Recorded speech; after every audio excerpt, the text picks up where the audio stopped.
If your tabletop banner has lost tension, start by opening the unit. Release the bottom roller by pushing it to the right and lifting it out. Completely unroll the banner.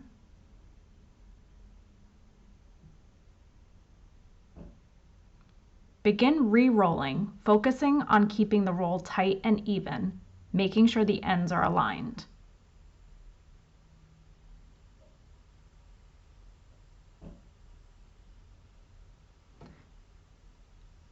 The tabletop banner loses tension over time, so performing this retensioning process every few uses will help ensure your banner stays working and looking its best.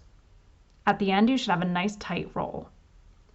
Place the bottom roller back on the unit, close, and test.